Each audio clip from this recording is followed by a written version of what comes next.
This is Albizia julibrissin, silk tree or mimosa.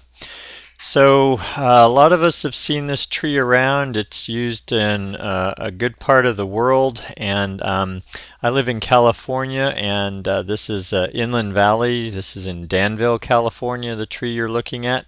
It's east of San Francisco in a warm inland valley during the summers. It's 90 to 100 degrees Fahrenheit.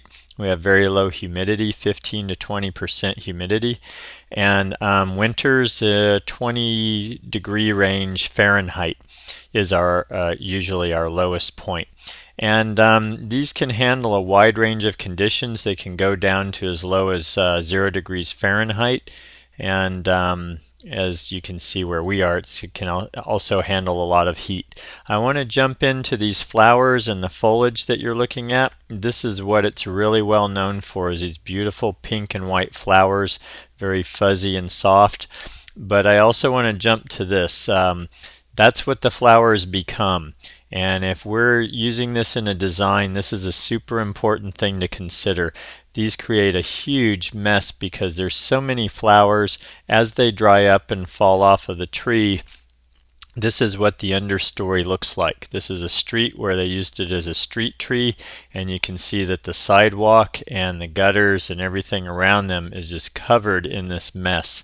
And one of the main reasons I decided to create these videos is just to help give people good guidance and information about these trees, because I feel like most of what's in writing is not thorough enough in terms of design decisions with our plants.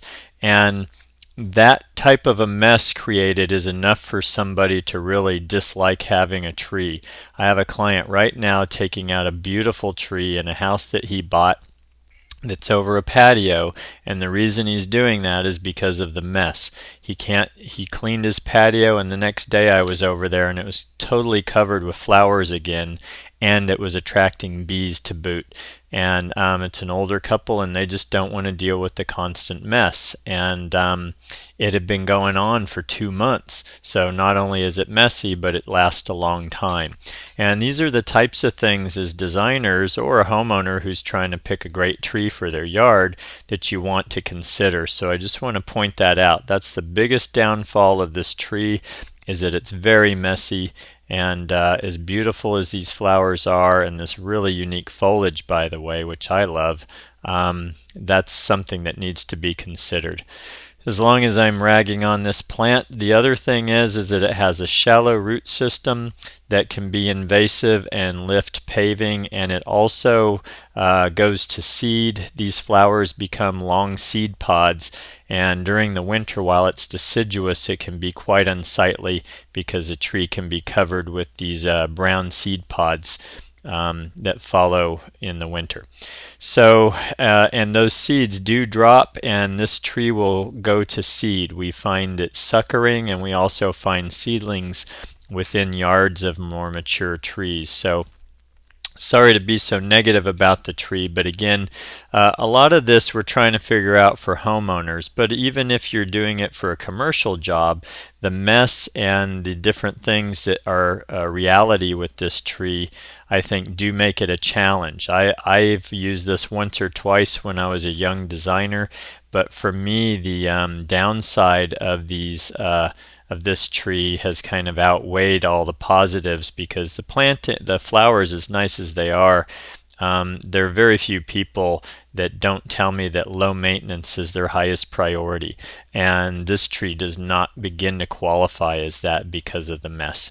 Let me give you some of the specifications on the tree. As you can see, they're very wide compared to their height. They can get as tall as 30 to 40 feet high, but they're going to be almost double that width in most cases. So this tree you're looking at here, I'm guessing, is about 15 to 20 years old, and it is probably 30 to 35 feet wide and maybe 20 to 22 feet high. So much wider than it is tall.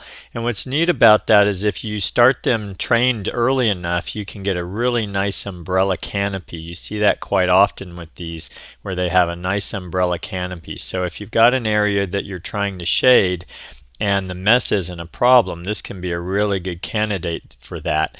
And in design, I do want to say that if you're going to use this, my recommendation is you use it in an area where a mess isn't an issue.